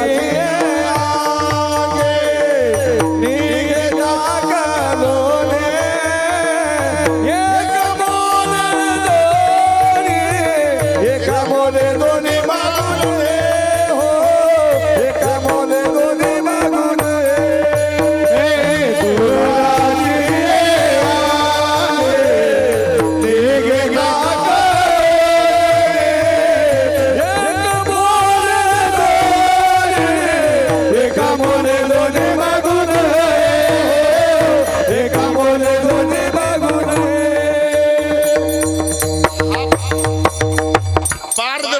माणूसपणा जो आहे ना तो संतांनी आपल्याला दाखवून दिला. दया दुधापासूनच ताक आणि लोणी निघतं, पण लोणी लोण्याच्या भावात असतं आणि ताक ताकाच्या भावात असतं. ताकाला फुकाट कोणी विचारत नाही आणि लोणी पैसे देऊन मिळत नाही. आता भेसळ चालतं सगळीकडे, तो विषय वेगळा आहे, पण या क्षेत्रामध्ये नाही चालत. या क्षेत्रामध्ये नाही चालत. ते दिसायला जरी, मग पुढचा दृष्टांत त्यांनी सांगितला, हिरा आणि गारगोटी दोघं दिसायला सारखी आहे, पण हिरा हिऱ्याच्या किमतीत आहे लाखो अरबो करोड. महाराज किंमत नाही होत हिऱ्याची, अस्सल हिऱ्याची, पण गारगोटीला काय किंमत आहे? रगडून रांगोळी केली जाते अंगणात टाकायला गारगोटीची, बाकी काय. म्हणजे त्याची किंमत जरी त्याची चकाकी असेल तरी सुद्धा. म्हणून माणसं माणसासारखी जरी दिसत असतील, पण त्या माणसातला माणूसपणा, त्यांच्या अंतकरणातली सात्विकता, त्यांनी केलेला संसार आणि तुम्ही आपण केलेला विषयाचा संसार, या दोघातला फरक आहे. राजा जनक सुद्धा संसारिकच होते, पण संसाराचा स्पर्श राजा जनकाला नव्हता. उपाधी वेगळे, तुम्ही निर्विकार. एकही उपाधी स्पर्श करत नाही. ऐकलत ना आपण कायमच दृष्टांत मधुभाऊ. दृष्टांत फार गोड सांगितला, वस्तुस्थितीच म्हणा त्याला, दृष्टांत सुद्धा म्हणू नका. राजा जनकाच्या समोर 400 म्हणजे महाराज लोक, साधू लोक चक्री प्रवचन सांगायची. आता तुम्ही सगळेच मंडप भरून इथं बसलात, मी एकटाच बोलतो, तुम्ही फक्त सगळे ऐकतात. तोरे साहेब तुम्ही ऐकतात. तसं राजा जनकाचं नव्हतं. राजा जनक खाली बसलेला राजा आहे, खाली बसलेला आहे, आणि साधू 400 व्यासपीठावर. 5 मिनिटं 10 मिनिटं त्यांनी प्रबोधन केलं का दुसरा साधू बसायचा. अनेकांच्या बुद्धीची जी चातुर्यपणा आहे, जे अनुभव आहे, जे शास्त्र आहे, ते राजा जनकाच्या हृदय पटलावर घर करून बसायचं. केवढं वैराग्य तयार झालं. आणि तेवढ्यामध्ये राजा जनक खरंच ऐकण्यातला परीक्षक आणि श्रोता आहे का हे बघत असताना ना जाणू भगवंताच्या काय मनात आलं आणि राजा जनकाच्या नगरीला आग लागली. संसारातला खरा आणि खोटा ओळखायचं सूत्र मला तुम्हाला राजा जनकाच्या दृष्टांतानं सांगून जायचंय. कारण सेवा एका साधू सत्पुरुषाची आहे, कोणी हलकट गृहस्थ्याची नाही. काय ज्यांनी विषय मारून आयुष्याच्या वाटेवर हृदय पटलावर महाराज राष्ट्रसंत जनार्दन स्वामींच्या कार्याला पावती देऊन अंतकरणामध्ये साठवलं आणि सर्वस्वाचा त्याग केला, लेका सुनाचा नातवंडाचा, आणि साधू जीवन वन पसंत केलं. सर्वस्वाचा त्याग. काय सर्वस्वाचा त्याग. मला असं वाटतं मदले सेना आपल्या मुलांना हाच बोध केला, बाबा जर भेटलाच एखादा साधू तर सोडून दे त्या संसाराला जो अनेकांवर स्वार झाला, आणि जर भेटलाच तर त्याला विचार पुसावेची हेची वाटे. जे जे भेटे तयासी देव कृपा करील मज, काय लाज राखील किंवा कैमी उद्धार पावेना, कैमी कृपा करील नारायण. ऐसे तुम्ही सांगा संसाराजना, करा समाधान चित्त माझे. कैमी उद्धार पावेना, कैमी कृपा करील नारायण. ऐसे सांगा तुम्ही संसाराजना, करा समाधान चित्त माझे. जीवनाचा पुरुषार्थ झाला, भेटला साधू तर, अस्सल साधू तर, त्यांच्या पाऊलावर पाऊल ठेवून वाटचाल केली का मग आयुष्याचं सरपण होत नाही. ते समर्पण केलं का समाधी आहे. साधूला समाधी दिली जाते, त्यांच्या समाधीची पूजा केली जाते. देह त्यांनी भगवंताला समर्पित केला. धन्य ते संसारी, दयावंत जे अंतरी. अंतकरणामध्ये दया आहे, आसक्ती नाही, लोभ लालसा नाही, निंदा नालस्ती नाही. अंतकरणामध्ये दयेनं भरलेलं आहे साधूचं जीवन. आणि साधूच्या ठिकाणी दया असलीच पाहिजे तरच साधू त्या पदाला शोभतो, अन्यथा नाही. अन्यथा नाही. असे बरेच तापट स्वभावाचे साधू सुद्धा आपल्याला पाहायला मिळतात, ज्यांचा काम गेला नाही, ज्यांचा क्रोध गेला नाही, ज्यांचा लोभ गेला नाही, ज्यांचा मद गेला नाही, ज्यांचा मत्सर गेला नाही. मग तो किती हायफाय असला तरी संताच्या कॅटेगरीत बसत नाही. काय त्या लक्षणानं युक्त. मग साधू सरळ स्वभावाचा असावा. तो गृहस्थात राहून त्यांनी त्यांच्या जीवनामध्ये वानप्रस्थ स्वीकारला आणि त्यांचं सर्वस्व कार्य देवानं सद्गुरूनं सिद्धीस नेलं आणि आज ते जीवन मुक्त आनंद उपभोगतात. धन्य ते संसारी. मी राजा जनक सांगत होतो, राजा जनकाच्या नगरीला आग लागली थोरे साहेब. आणि आग लागल्यानंतर सेवक पळत आला आणि सांगितलं, महाराज नगरी पेटली, नगरी पेटली तुमची, जळून राजवैभव. त्यावेळेस राजा जनकानं आसन सुद्धा मोडलं नाही, नाही मोडलं आसन. मग आसन मोडणाऱ्या साधू होते. साधूची प्रॉपर्टी तरी काय होती त्या काळात? काही नव्हती, फक्त कमरेला बांधण्यापुरतं लज्जा रक्षणासाठी तो थोडासा कपडा, लोंगट. आपला लंगोट जळेल म्हणून साधू सिंहासन सोडून तिकडे पळालेत. ती सुद्धा आसक्तीच आहे, ती संसारातली लालसाच आहे. सांगणाऱ्याचा त्याग गेला नाही, ऐकणाऱ्याच्या मनावर परिवर्तन झालं. आणि सांगणाऱ्याला तो जो मुनीम सांगायला येतो त्याला सांगितलं, अरे जळतंय ते माझं नाही आणि माझं आहे ते जळत नाही. ही विरक्त अवस्था ज्याची संसारात तयार झाली तो साधू पदाला प्राप्त होतो. विठ्ठला विठ्ठला विठ्ठला विठ्ठला विठ्ठला विठ्ठला विठ्ठला. कुणालाही श्रेय देत नाही माझे तो कोबर आहे. धन्य ते संसारी जे या लक्षणानं युक्त आहेत. मग कोणत्या लक्षणानं युक्त आहे ते तिसऱ्या चरणात आहे. लटिके वाचन वाचन लटिके वाचन वाचन लटिके वचन वचन लटिके वचन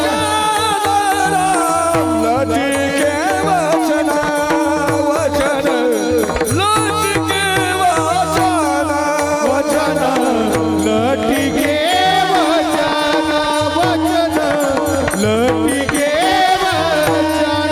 हरि नाही देही उदासीना नाही उदासीना येथे उपकारासाठी साठी येथे उपकारासाठी नाही देही उदासीना नाही देही उदासीना येथे उपकारासाठी येथे उपकारासाठी.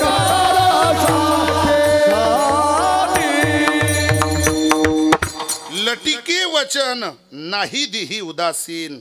महाराज म्हणता लटकं वचन जीवनामध्ये अजिबात नाही. खोटं बोलणं पसंतच केलं नाही, सांगायला देव आला तरी. महाभारतामध्ये आपण ऐकलत ना, काय स्वतः भगवान परमात्मा सांगतो काय, ए राजा धर्मा, मी सांगतो म्हणून थोडंसं खोटं बोल. पांडवांच्या शेपटीसाठी आहे, ते सुरक्षेसाठी आहे. कारण समोरच्यांना कच्चं करण्यासाठी एवढाच पर्याय माझ्याकडे उरलाय. देव खोटं बोलतो, देव खोटं बोलायला लावतो, पण साधू खोटं बोलत नाही, संत खोटं बोलत नाही. आणि आपल्याबद्दल न बोललेलंच बरं. आपलं आयुष्यात कधीच खरं नसतं. आपण पदापदाला पावलो पावलाला स्वतःचा संसार सदन करण्यासाठी आपल्या जिभेवरच जणू काही त्या खोट्या गोष्टीच्याच वास्तव्य आहे, खरी सरस्वती नाहीये. मग जिभेवर अवदासा म्हणा काय, म्हणून पदोपदाला माणूस खोटं बोलतो. महाराज म्हणतात लटकं वचनच नाही बोलायचं, खोटं बोलायचंच नाही. मग सांग अश्वत्थामा मेला, सांग अश्वत्थामा मेला. राजा धर्मानं सांगितलं, देवा लत लागो तुला, मी नाही बोलणार. काय महाराज जीवनातला त्याग आहे, काय नियमाशी कटिबद्ध आहे. सांगणारा देव आहे तरी बदलत नाही. आपल्याला काही संबंध नसताना कान भरले तरी त्याचं ऐकून सुखी संसाराचं ओझं वाटोळं माणूस करतो. काय अर्थ आहे त्याला? सांगितलं जमणार नाही, अश्वत्थामा गेला असं मी म्हणणार नाही. मग एक काम कर ना, अश्वत्थामा कोणता मेला, हत्ती का द्रोणाचार्याचा पोरगा? अश्वत्थामा. मग त्यांनी जर तुला विचारलं तर सांग नरोवा कुंजरोवा, मला माहित नाही हा का तो. म्हणजे तू बी त्यातून मोकळा आणि आमचं काम कंप्लीट होईल. बघा भगवंत खेळ करताना कसा करतो, आणि बळ बळ बळ बळ तेवढा शब्द खोटा बोलायला लावला. आयुष्यातली पहिली चूक आहे. पांडवांचं स्वर्गरोहण जेव्हा होतं, अनेक वेळेस मी इथं कीर्तन केलीत, प्रवचन प्रासंगिक केलीत, 550 शेकड्याहून अधिक केलीत ना साहेब, बरीच. कारण मधुभाऊने कधी फोन करायचा आणि मी होकार द्यायचा, कधी पण हाकाचा बुवा म्हटलं आता काळाच्या ओघात बुवांचं पेव फुटलं त्याच्यामुळे थोडसे जुने साईडला पडले तर साहजिक आहे, काय अडचण नाही. पण महत्वाचा मुद्दा आहे काय, इथं हे गाव म्हणजे जसं काही बुवा दत्तक घेतला म्हणा का बुवानं गाव दत्तक घेतलं असा तुमचा माझा संबंध आहे. आणि त्यावेळेस मी प्रासंगिक स्वर्गरोहणाच्या कथा इथं मांडलेल्या आहेत. आता मला सगळाच महाराज उलगडा करायचा नाही स्वर्गरोहणाचा, पण जाता जाता पांडवांचं स्वर्गरोहण जेव्हा होतं तेव्हा 5व्या गावाला द्रौपदी थांबली महाराज, 8व्या गावाला नकुल सहदेव थांबली, 11व्या गावाला अर्जुन थांबला. इह लोकापासून तर स्वर्ग लोकापर्यंतची 17 गावं पैकी सांगतो काय. आणि 15व्या गावाला भीम पडला, सगळे संपले. उरला कोण, राजा धर्म. 16व्या गावापर्यंत पाळलेला कुत्रा गेला, तो पुन्हा मृत्यू लोकात पडून आला जिवंत कुत्रा. आणि राजा धर्म 17व्या गावापर्यंत पोचतो तेव्हा राजा धर्माचा अंगठा गळून जातो, अशी कथा तुम्ही ऐकली का.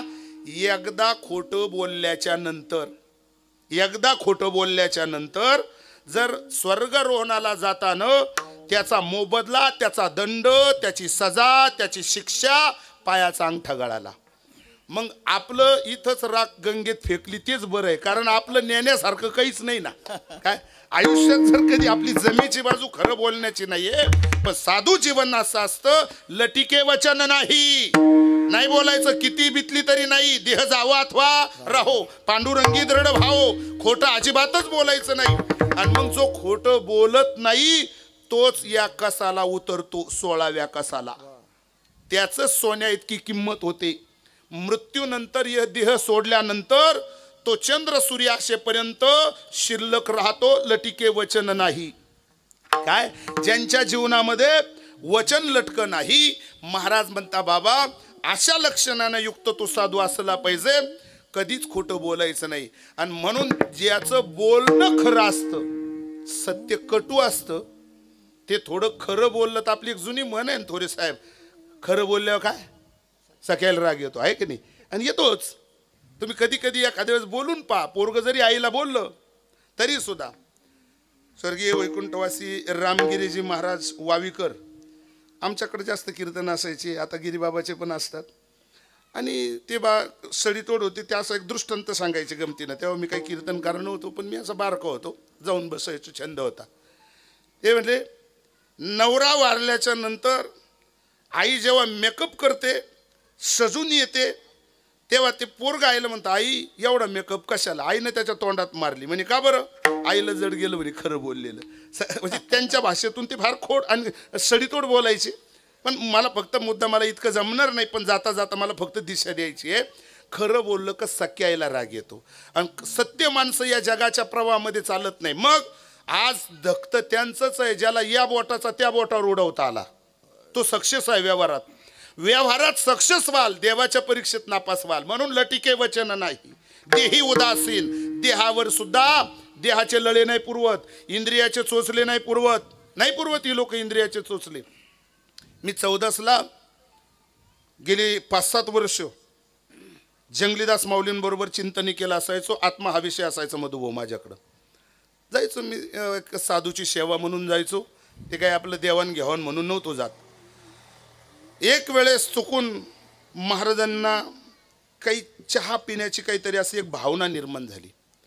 आणि चहा घेतल्यानंतर स्वामींचं सांगतो, जंगलीदास माऊलींचं, त्यांच्या जीवनामध्ये ती भावना त्यांना निर्माण झाली. त्यांनी ते दिलं आणि नंतर जे पळायला लागले, 2-3 दिवस पाणी नाही, काही नाही, काय नाही, नुसतं पळायचं. आणि शेवटी महाराज त्या शरीराला इतका त्रास दिला, बाकी सगळे भक्तगण म्हणायचे, स्वामी असं का करता.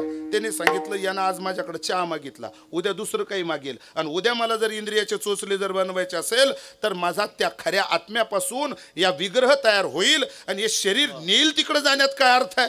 साधू जीवन त्याला म्हणतात, देहावर उदास. आपण ऐकलं ना व्यवहार, काय व्यवहार आपण ऐकला. एक साधू महात्मा गल्लीनं चालला होता, एक कुत्रा तिकडनं आला, त्यानं त्या साधू महात्म्याच्या पायाचे लचके तोडले, अंगरक्त भंबाळ झालं. आणि एक दयाळू अंतकरणाचा माणूस पुढून आला, त्याने आठवण दिली, बाबा अहो नाही काही तर कुत्र्याला हाड तरी म्हणा. ते म्हणजे चमडा जाणे कुत्ता जाणे, देहीच विदेही भोगुदशा. माझा मुद्दा संपला. काय म्हणजे याचा अर्थ असा आहे, शरीराचे लळे पुरवणारे तुम्ही आपण, शरीराचे लळे पुरवणारे तुम्ही आपण. 31 डिसेंबरला 30 साजरं केलं आणि नव्या सालाची सुरुवात आहे पुन्हा 30 साजरं केलं, संसार उद्ध्वस्त झाले. काय शरीराचे लळे पुरवताना कधीतरी त्यागाची भूमिका असली पाहिजे. आणि ज्याच्या जीवनामध्ये त्याग आहे त्याच्या जीवनामध्ये परमार्थ साधला जातो. बाबांनी त्यांच्या आयुष्याच्या वाटेवर तेच केलं. केलाच लेका सुनाचा संसार चांगलं झालं सगळ्यांचं, बाकी नातेवाईक सगळे गोड आहेत. ज्याला त्याला व्यासपीठ निर्माण करून दिलं. धरी आता बापा सोहिताचा स्वार्थ. राहिलेल्या वेळामध्ये हरी तुम्हा समर्पित राहिलेलं जीवन. आणि हे ज्याला सजवता आलं, महाराज म्हणतात त्याची सरली येरझार झाला सफल व्यापार. हरी आला हाता मग कैशी भय चिंता. मग त्याला कशाची चिंता आहे? जर देव त्याच्या हातात आला असेल, तो देवाच्या जवळ गेला असेल. जीवनामध्ये देवाच्या जवळ जाण्यासाठी महाराज म्हणतात संसारात धन्य तोच होतो का जो संसाराला स्पर्श करत नाही. कमळ पाण्यातच आहे पण पाण्यापासून अलिप्त आहे बुवा. कमळ पाण्यातच आहे पण पाण्यापासून अलिप्त आहे. ज्या दिवशी कमळाच्या आत पाकळ्यामध्ये पाणी घुसेल त्या दिवशी पाकळ्या सडतील, कमळ नाश पावेल. तसं संसारिकाच्या बाबतीमध्ये, गृहस्थीच्या बाबतीमध्ये ज्या दिवशी महाराज आपल्या जीवनामध्ये आपण संसार करतो त्यावेळेस आयुष्याच्या वाटेवर हा सदाचार जपत असताना त्यापासून अलिप्त राहायचं आहे. महाराज म्हणतात अलिप्त कमळ जळा जैसे. या महाराज विठ्ठल विठ्ठला विठ्ठला विठ्ठला विठ्ठला विठ्ठला विठ्ठला विठ्ठला विठ्ठला विठ्ठला विठ्ठला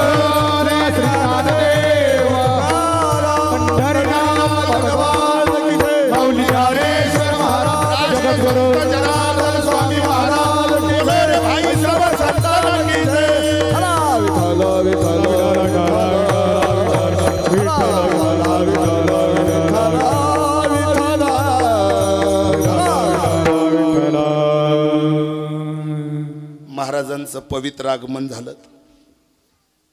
1000 सोयरे आल्यापेक्षा एक साधू जर आपल्या या विधीला आला जीवनाचं सार्थक झालं. आदरणीय माझ्यावर जीवापाड प्रेम करणारे राष्ट्रसंत जनार्दन स्वामी महाराजांचे उपासक कृपापात्र शिष्य आदरणीय आमचे उंडे बाबा, आमचे लखनगिरी महाराज, आदरणीय आमचे बाबा, या ठिकाणी खऱ्या अर्थाने परशुरामगिरीजी बाबा अर्थात आव्हाड बाबा, बाबांच्या या पुण्यतिथीच्या निमित्तानं ते उपलब्ध झालेत. समाधी स्थळावर तिकडेही भेट दिलीत, पिंड स्थापना तिकडची झालीत. परिवारानं यथायोग्य पद्धतीनं संत पूजन त्या ठिकाणी त्यांचं केलं. माझ्या वाट्याला त्यांच्यासाठी कीर्तन सेवा आहे. कीर्तन सेवा करत असताना धन्य ते संसारी दयावंत जे अंतरी. मी पहिल्या चरणाला न्याय दिला बाबा तुमच्या अगोदर, थोडासा देण्याचा प्रयत्न केला. मला काही इतकं जमणार नाही, एवढी विद्वत्ता माझ्याकडं नाही का साधू जीवन एका कीर्तनात मी मांडावं. इतका मी मोठा नाही आणि साधू जीवन इतकं छोटं नाही का ते आपल्या मुखातून. महाराज जसं टिटवीनं समुद्र उपसल्यासारखं आहे. समुद्र केवढा टिटवी केवढी, टिटवीची चोच केवढी, तद्गत मी. बस याच्यापेक्षा शब्द नाही माझ्याकडं. महत्वाचा मुद्दा आहे धन्य ते संसारी दयावंत जे अंतरी. येथे उपकारासाठी आले घर ज्या वैकुंठी. आम्ही वैकुंठवासी आलो याच कारणासी. कशासाठी? बोलिले जे ऋषी साच भावे वर्तया. झाडू संताचे मार्ग आडराणी भरले जग. महाराज पाठ आहे प्रमाण तुमची, अभंग पाठ आहे. लक्षणानं युक्त असला पाहिजे तो साधू. मी अगोदरच बोललो कमळ पाण्याविना राहू शकत नाही पण कमळ आत पाणी घेत नाही. संसार जन्म मृत्यूचा आहे आणि संसार भौतिक आहे, पण त्या दोनही संसाराला जिंकण्यासाठी साधू सहवास महत्वाचा आहे. आणि साधू सहवासासाठी त्याग लागतो, त्याला वैराग्य लागतं. म्हणून ज्यांच्या कृपाक्षेत्राखाली, ज्यांच्या सावलीला हा सर्व साधू समाज आज सुखाची आणि अमृताची फळं चाकतात, त्यांनीच त्यांच्या जीवनातला त्याग केवढा मोठा केलेला आहे. राष्ट्रसंत जनार्दन स्वामी महाराज निष्काम कर्मयोगी. कोणतंच कर्म साधूला स्पर्श करत नाही. काय गीतेमध्ये 15व्या अध्यायामध्ये कर्म सिद्धांत सांगितलं. मला फापट पसारा करायचा नाही. अजून अमृत वचनं महाराजांकडून पण आपल्याला ऐकायची आहे. मी 3ऱ्या चरणाला स्पर्श केला. लटिके वचन नाही देही उदासीन. लटक वचन नाही, पण मग कसे ते देहावर उदास आहे. आसो ऐसा कोठे आठवची नाही, देहीच विदेही भोगू दशा. चमडा जाने कुत्ता जाने ही अवस्था झाली पाहिजे. आमच्या बाबतीत असं घडत नाही. गाडीत बसताना बॉडी स्प्रे, कपडे प्रेस करून, घड्याळ आहे का हातात, बोटात अंगठ्या आहे का, सगळ्याच गोष्टीचं प्रदर्शन आणि अवडंबर, आणि मग आमची एंट्री. काय साधूचं तसं आहे का? मी बोललो बाबा प्रास्ताविकात, महत्व हरवी चातुर्य लपवी पिशेपण मिरवी जगा माझी, हे लक्षणं सांगितले माऊली ज्ञानोबरायानं. कुणाचे? साधू जीवनातले. त्याग आहे त्यांच्या जीवनामध्ये. उपाधी वेगळे, तुम्ही निर्विकार. कुठल्याही प्रकारच्या आसक्तीत ते गुंतत नाही. आणि जे आसक्तीत गुंतत नाही, ज्यांच्या जीवनामध्ये त्याग आहे ना महाराज, ते शेवटच्या स्तरापर्यंत जातात, अहम ब्रह्मास्मीच्या बोधापर्यंत. मग मी बोलून गेलो, गृहस्थी असले तरी अनेकांच्या जीवनातला इतिहास बाबा मी अगोदर बोलून गेलो. त्याग केला विठ्ठलपंत आणि आई रुक्मिणीनं. गृहस्थ होते, गृहस्थी होते, गृहस्थात राहून माऊली ज्ञानोबराय, नाथ बाबा, सोपान काका आणि ब्रह्मचित्कला आदिशक्ती मुक्ताई आम्हाला दिली त्या संसारानंच. मी पराशराचा दृष्टांत सांगून गेलो. जर पराशर मुनीनं महाराज त्या मत्स्यगंधेचे व्यवहार केला नसता तर व्यास आम्हाला मिळाले असते? नसते मिळाले. माऊली ज्ञानोबरापासून नामदेवराने सुद्धा 14 लोक हप नामदेवाच्या घरी 14 जण स्मरे हरी. गृहस्थीच आहे पण देव जेवतो त्यांच्या हातानं. काय आमची जेवायची पंचायत ही आमची अवस्था आहे. का? संसार सजवता आला नाही. संसार सजवता आला पाहिजे, त्याच्यासाठी महाराज म्हणता लटिके वचन नाही देही उदासीन. देहावर उदास असलं पाहिजे. देह हे आम्हाला फक्त साधन दिलं. साध्य भगवान परमात्मा आहे आणि साधन देह आहे. या साधनानं साध्याची प्राप्ती करून घ्यावीत. जशी महाराज आता या गाडीमध्ये आलेत. गाडी हे साधन आहे, साध्य कार्यक्रमाचं ठिकाण आहे. जीव, या जीवाला साध्य भगवान परमात्मा करायचं आहे आणि त्याच्यासाठी साधन हे शरीर आपल्याला दिलं. मग साधनाचा विचार करू नका. काटेरी जंगलातून चालायचंय, चप्पल हे साधन आहे, पण चप्पल तिथून ते जंगल पास करण्यापुरतं आहे. पुढे मंदिर आहे, मंदिरात चप्पल जात नाही. साधन बाजूला ठेवायचं आणि साध्य एकट्यानं साधायचं असतं. साध्य एकट्यानं साधायचं असतं. तसं जीवात्मा हा शिवात्म्याशीच एक रूप झाला का महाराज म्हणतात त्याची सरली येरसार. मग त्याच्यासाठी लक्षणं काय? महाराज म्हणतात तो संसारात राहून दयेच्या अंतकरणानं भरलेला असावा. आयुष्याच्या वाटेवर काही बाजू आली तरी खोटं त्यानं बोलू नये. लटिके वचन नाही देही उदासीन. त्यानं देहावर उदास, देहाचे लळे आणि चोचले पुरू नये. त्याच्यासाठी मी तुम्हाला 2-3 दृष्टांत दिले. महत्वाचा मुद्दा आहे. मग त्यांचं जीवन कसं असलं पाहिजे? महाराज म्हणतात त्यांचं जीवन असलं पाहिजे साच आणि मवाळ, मिथिल्य आणि रसाळ, शब्द जैसे कल्होळ अमृताचे, मुखी अमृताची वाणी आणि देह देवाचे कारणी. मग देह देवाचे कारणी, मुखी अमृताची वाणी. हा देह इतक्या दिवस आव्हाड परिवाराला दिलात. काय मी अगोदरच बोलून गेलो का कोंडाजी बाबाच्या कुळात जन्म घेतला, नाव फकीर.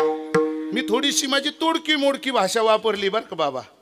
फकीर होकर फिकीर करता है, कबीरदाजी म्हणता साला वो भी गद्दार है. फकीर होऊन फिकीर करायची नाही, कारण करता करविता तो यदादित्यगतम ते जो जगद्भास आहे ते खिलम, सर्व जगाला शक्ती पुरवणारं जे तत्व आहे त्या तत्वाचे मी एकनिष्ठ आहे. त्या तत्वाचं नाव आहे शिव. आणि त्या शिव नावाच्या तत्वाशी जीव जर कनेक्ट झाला तर त्या तो जीव दशेला राहत नाही, तो देव दशेला प्राप्त होतो. महाराजांना हे सांगताना आपली लक्षणं सांगितली. महाराज म्हणता बाबा मग त्याच्या अंतकरणामध्ये सात्विकता असते, देवाविषयीचा भाव असतो आणि तो भाव अंतकरणातला निर्माण करण्यासाठी अजून काही लक्षण आहे का? म्हणले शेवटचं मधुरावाणी ओटी, मधुरावाणी ओटी, हो मधुरावाणी ओटी, मधुरावाणी ओटी, हो मधुरावाणी होते, मधुरावाणी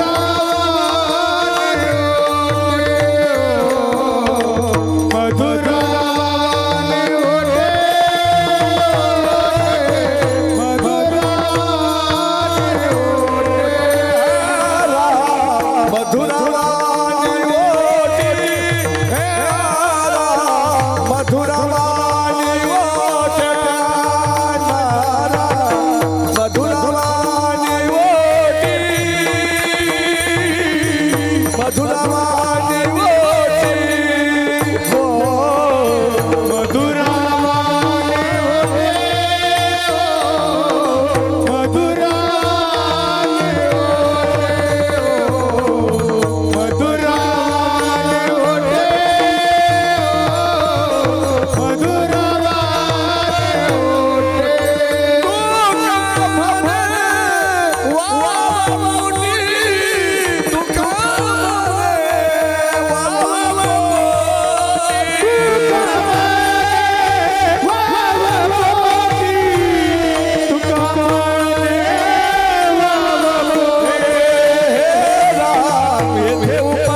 12:30कडे काटा गेला.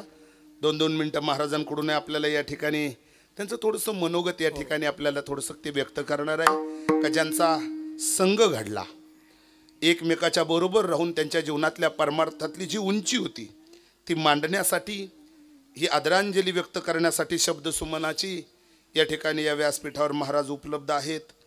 आणि आमचे थोरे साहेबसुद्धा ग्रामस्थांच्या वतीनं थोडंसं बोलणार आहेत. या सगळ्या गोष्टीचा सारासार विचार करताना मी 3 चरणाला न्याय दिला. पहिलं, दुसरं, तिसरं आणि चौथं ध्रुवपद शिल्लक ठेवलं, कारण तो ध्रुवपद त्या सगळ्यांचा गाभा आहे म्हणून मागं ठेवलं. ही लक्षणं सांगितली सदाचारी आणि पुण्यवान माणसाची या 3 चरणामध्ये. धन्य ते संसारी दयावंत जे अंतरी, ते धन्य संसारी जे दयावंत अंतरी. अजून कोण धन्य ते संसारी? महाराज म्हणता मधुरा वाणी ओटी तुका म्हणे वावपोटी धन्य ते संसारी. लटिके वचन नाही देही उदासीन धन्य ते संसारी. मला असं फिरवताना थोडंसं बरं वाटलं म्हणून फिरवली मी हे चरण, बाकी काही नाही. आणि अर्थ 100% असाच आहे. मग हे सगळं असताना सुद्धा महाराज मधुरा वाणी ओटी, जर तुम्ही या महात्म्यांच्या सान्निध्यात जर गेला, खूप घाईत असू द्या, आवड सर तुम्ही किती घाईत असू द्या, तिथं गेला का माणूस तासभर बसतो. का? त्यांचं बोलणं इतकं गोड असतं. मी अगोदर बोललो साच आणि मवाळ मिथिल्या आणि रसाळ शब्द जैसे कल्लोळ अमृताचे. महाराज त्यांचे शब्द अमृतासारखे असतात. ते हृदय पटलावर घर करून बसतात, माणसाला उठावच वाटत नाही. मग त्यांच्याजवळ बसावं वाटतं आणि आपल्याजवळ कोणीच बसत नाही. याचा अर्थ काय? आपलं बोलणं नीट नाही. मग त्याला आपण जुन्या लोकांनी दृष्टांत दिला, म्हणे काय, शिरपुरी घोडा पाहिल्याच्या नंतर पोपटाला आनंद होतो आणि ढोपर पडलेला घोडा पाहिला का कावळ्याला आनंद होतो. कारण कावळ्याच्या जातीच्याला घोड्याची किंमत कळत नाही, तसं पापी दुराचारी असणाऱ्या कुकर्म करणाऱ्या माणसाला साधूची किंमत कळत नाही. साधूच्या जवळ गेल्यावर तासभर बसावं वाटतं. का? त्यांचं बोलणं वेळ लावून जातं, जीवनाला दिशा बदलून टाकतं जीवनाची साधूच्या जवळ गेल्याच्या नंतर. आणि आपल्याजवळ कोणी बसतच नाही, कारण आपण बसून घेण्याच्या लायकीचे नाही आणि आपण बसण्याच्या योग्यतेचे नाही. त्याचं कारण बोलणं चांगलं नाही. मग बोलणं कसं पाहिजे? महाराज परीक्षेला विद्यार्थ्याला प्रश्न केला, प्रश्नपत्रिकेतला प्रश्न होता जगातलं सगळ्यात धारदार शस्त्र कोणतं? मग पर्याय दिलेले होते त्याच्यासमोर. काय? सुईचं टोक, तलवारीची धार आणि शेवट होतं पाठीमागं शब्द. बाकीच्यांनी पुढचीच लिहिली प्रमाणे. महाराज उत्तर सगळ्या परीक्षकांना तुमच्यासारखे सर त्यांनी परीक्षक नापास केलं विद्यार्थ्याला. का? एकाला लिहिता आलं नाही शब्द. मग जगद्गुरु तुकोबराने त्याचं उत्तर दिलं, आम्हा घरी धन शब्दाची चरत नाही. शब्द नावाचं शस्त्र हे सगळ्यात टोकदार आहे. म्हणून आपण नेहमीच ऐकतो महाराज मारल्याचा गाव बुजतो पण बोलल्याचा नाही, कारण त्याचं टोक तेवढं तीक्ष्ण आहे. आणि ज्याचं ते टोक त्यांनी घासून टाकलं, काय ते बोथड करून टाकलं, मवाळपणा त्यांना धारण केला, मधुरा वाणी ओटी आणि तुका म्हणे वाव पोटी, त्या लक्षणानं युक्त स्वर्गीय ब्रह्मलीन बाबा त्या लक्षणानं युक्त आहे. आणि अशा लक्षणानं युक्त व्हावं असं वाटत असेल तर संघ बदला. मग महाराज कशासाठी हे सगळं? अहो स्वर्गात या लोकाला कामधेनू कल्पतरू नाना प्रकारचे भोग होते, पण सर्वस्व भोगाचा त्याग केला आणि आम्ही इथं का आलो? आता म्हणा ध्रुवपद, येथे उपकारासाठी, येथे उपकारासाठी, येथे उपकारासाठी, येथे उपकारासाठी, आले घरा जावई उठे, आले घर जावई उठे, आले घरा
यथामथी यथावकात धावत्या वेगात अभंगाचा सरळ शब्दाचा भाव तुमच्यासमोर ठेवला.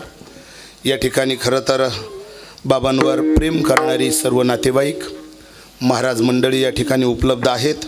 खऱ्या अर्थाने बंडूभाऊ, माधवभाऊ आणि शोभाताई या 3 लेकरांच्या जीवनामध्ये जगी ऐसा बाप व्हावा, त्याचा वंशवृद्धी जावा, किंवा ओळखी बापाला ब्रह्मतेबा धावी नला. आज ही खऱ्या अर्थाने या महापुरुषाला आदरांजली देत असताना परिवाराची खूप मोठी तळमळ आणि त्या तळमळीतून आदरणीय बंडूभाऊ आणि माधवभाऊ दोघंही बंधू संपर्कात राहून आदरणीय आमचे आव्हाड सर आणि त्यांचा परिवार मधुभाऊ वगैरे ही सगळी मंडळी वेळोवेळी या कार्यक्रमाच्या संबंधानं मला सूचना केली. आजींची फार मोठी तळमळ खऱ्या अर्थाने इंदू आजी आणि बाबा शेवटचाच आम्हाला हा विधी करायचा आहे, तुम्हीच पाहिजे, खूप मोठा आग्रह आणि ते ऋण खऱ्या अर्थाने बाबांचंही माझ्यावर असेल. आता खऱ्या अर्थाने आता तुम्ही इथून पुढे असा बाप मिळायला भाग्य लागतं.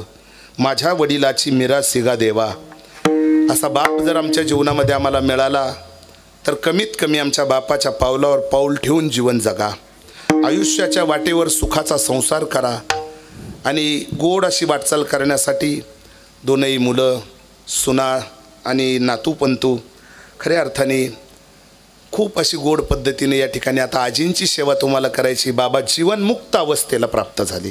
त्यांच्या बाबतीत काही नाही, त्यांची सरली एरझार झाला सफल व्यापार, हरी आला होता मग कैशी भय चिंता. त्यांच्या जीवनात भय चिंता नाही. पण आता खऱ्या अर्थाने अश्विनीताई आणि शोभाताई लक्ष्मीच्या पावलानं 2 सुना या घरात आल्यात.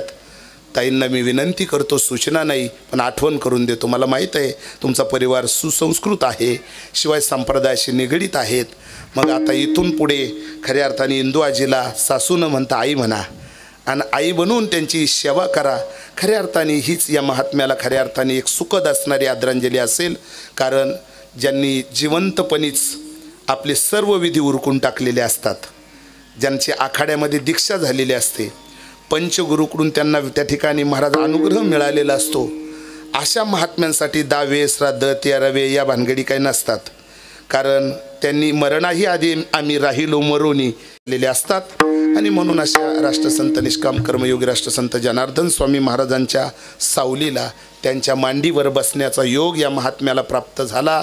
ती मध्यस्थी खऱ्या अर्थाने बहुरूपी बाबा आणि या व्यासपीठावर उपस्थित असणाऱ्या या महाराज मंडळीनं त्यांना ही दिशा दीक्षा दिली आणि त्यांच्या नावा रूपाला सर्वस्वाला बदल झाला. आणि मग आता परिवाराचं नातं त्यांचं शिल्लक राहिलं नाही. तुकोबरान त्यात दिली तिलांजली नामरूप कुळासी आणि देह ज्याचा त्याशी समर्पिला. आता 3ही भजनं बरोबर करतो. झालेली सेवानिवृत्ती नाथांच्या चरणी, माऊलीच्या चरणी, राष्ट्रसंत जनार्दन स्वामी महाराजांच्या चरणी आणि आपल्या ग्रामदेवतेच्या चरणी सेवा सुपूर्त करतो. स्वर्गीय महात्म्याच्या चरणी त्यांनी ब्रह्मलीन झालेत अशा बाबांच्या चरणी झाले भावपुष्प समर्पित करतो. आणि परिवाराला खऱ्या अर्थाने पुन्हा हे दुःख सावरण्याची शक्ती ऊर्जा भगवंतानं द्यावीत. यानंतर थोडा वेळ अगदीच खरंच मीच वेळ म्हणजे अर्थात माझी काही चूक नाही, मी 10ला उपलब्ध होतो. कीर्तन 11 साडेअकराला चालू झालं, त्याला माझा काय विलाज आहे तोरीस. आणि म्हणून मी उड्या मारत चिंतन इथपर्यंत केलं.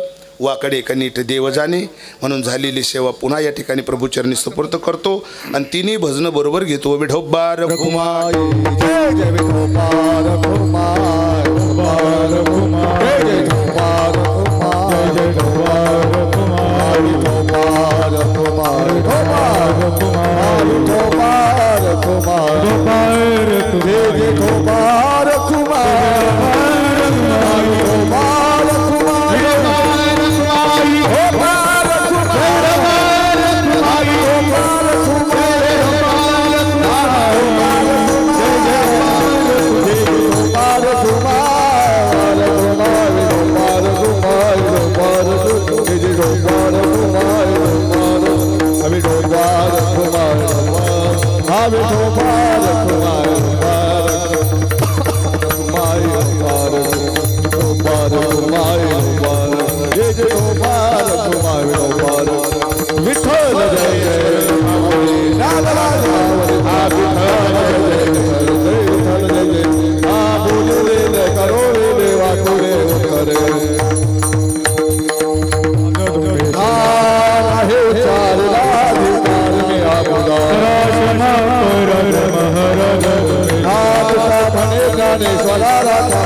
महाराज गुरुवर्य राघवेश्वरानंदगिरीजी महाराज हेही या ठिकाणी उपस्थित झालेले आहेत. त्याचबरोबर ज्यांनी आपण आता थोड्याच वेळापूर्वी अतिशय गोड असं चिंतन बाबांच्या मुखातून ऐकलं असे हरिभक्तपरायण निवृत्ती महाराज चव्हाण ठाणगावकर, त्याचबरोबर विकासगिरीजी महाराज. बघा, बाबांचं सांगायचं म्हटलं त्रिकाल विधी, त्रिकाल संध्या, त्रिकाल आत्मज्ञान बाबांनी खऱ्या अर्थानं पाजलेलं आहे. क्षणोक्षणी हाची करावा विचार, तरावा या पार भव सिंधू, नाशिवंत देह जाणार सखळ, आयुष्य खातो काळ सावधान येण्याप्रमाण. तसं जर बघितलं, महात्म्यांची आज खऱ्या अर्थानं पुण्यतिथी आहे किंवा बाबांनी सांगितलं की सर्वच पिंडदान केलेले आहे. कुठल्याही प्रकारचं कुळामध्ये उद्धार त्या ठिकाणी किंवा कुळाचा विचार केला नाही जात, परंतु जी माया स्वरूपाला असणारी ही साध्य रूपाची जी साधना आहे, अशा या आव्हाड परिवारांकडून हे कार्य करायचं होतं. आणि खऱ्या अर्थानं बरेच वर्ष बाबाजी त्या ठिकाणी कोळपेवाडी असेल, परमपूज्य अनाथांची माता पिता स्वामी वासुदेव नंदगिरी मुनगिरी बहुरूपी बाबांची अनेक दिवस भरपूर वेळ सेवा केली. पैठण यात्रा असेल, त्र्यंबक असेल, पंढरपूर असेल, कोणतीही यात्रा असली तर त्या ठिकाणी सर्व काही कार्य असेल, बाबांची त्या ठिकाणी धावपळ असायची. परंतु ज्यावेळेस आम्ही साकुरा आश्रममध्ये या ठिकाणी परमपूज्य मधुगिरी महाराज यांच्या सोळशीच्या कार्यक्रमाला गेलो होतो, त्यावेळेस बाबाजी सोबत होते आमचे आणि सांगितलं का आम्हाला त्या ठिकाणी यायचं आहे. सोळशी झाली, मधुदादांची सोळशी त्या ठिकाणी झाली, सोळशी घेतली, सर्व आनंद त्या ठिकाणी घेतला. आणि मग सहज बाबा बोलले की आमचं तर नेमकी समाधी नेमकी कुठं होईल. मग बाबांना सांगितलं नेमकं करायची कुठे, म्हणे आता राहिली थोडे दिवस म्हणे. आणि काही कालांतरानंतर त्या ठिकाणी वेगवेगळं निघून गेला. आणि ज्यावेळी माहिती पडलं, खरोखर या आव्हाड परिवारांचं किंवा या ग्रामस्थांचं खूप मोठं भाग्य आहे की असा या कुळामध्ये, आव्हाड कुळामध्ये जन्माला आलेला एक हिरा आज आपल्यात नाही आहे. परंतु संत चरणा रज लागता सहज, वासनेची बीज जळून जाई. कारण का, ज्या ठिकाणी बाबांची समाधी आहे त्या समाधीवर नितळ नतमस्तक जरी ठेवलं तर वासनेची जी बीज असे सर्व त्या ठिकाणी जळून जाते. म्हणून बाबांनी अनेक कार्य बाबांबरोबर केलेलं आहे आणि ते कार्याची धुरा मात्र या ठिकाणी कर्म करीत असताना नित्यनेम. कारण का, त्यांचा एक संकल्प होता की मी जसं माझ्या गुरुदेवांनी सांगितलं त्या पद्धतीनं मी हे कार्य करीन. श्री गुरु सारिका आस्था पाठीराका, इतरांचा लेखा कोण करी, राजी असी कांता काय भीक मागे येण्याप्रमाणे आयुष्यभर मात्र सतत बाबाजींचं नामस्मरण करायचं आणि त्रिकाल संध्या करायची. नित्यनेम करीत असताना कुठे त्या ठिकाणी विधी असेल किंवा भागवत महापुराण असेल, शिव महापुराण, बाबांनी ते नित्यकर्म करीत राहावं. आणि खरोखर म्हणजे त्यांना पुढं चालून ते दमाचा त्रास असल्यामुळं काही वेळेत तकलीफ व्हायची. आणि बाबांना सांगितलं, बाबाजी आता तुम्ही कुठंतरी थांबलं पाहिजेत. आणि बाबाजींनी सांगितलं आता शेवटचंच थांबायचं आहे. बाबा म्हणे आता कुठंतरी नाही, डायरेक्ट शेवटचं थांबायचं आहे. म्हणजे तो प्रसंग मला आठवतो. बाबांनी सांगितलं ज्यावेळी मधुगिरी बाबांच्या सोळशीला गेलो आणि खरोखर हे संत जसं महाराज म्हणता, आम्ही वैकुंठवासी आलो याचं कारणाशी, बोलिले जे ऋषी साच भावे वर्तया. या न्यायाप्रमाणे खरोखर पुनश्च एकदा बाबांनी या ठिकाणी आदरांजली वाहतो, या ठिकाणी थांबतो. रामकृष्ण हरी, जय जनार्दन, जय जनार्दन. त्यानंतर परमपूज्य आमचे श्री श्री 108 महंत, यानंतर परमपूज्य विकासगिरी बाबाही या ठिकाणी आदरांजली वाहतील. रामकृष्ण हरी.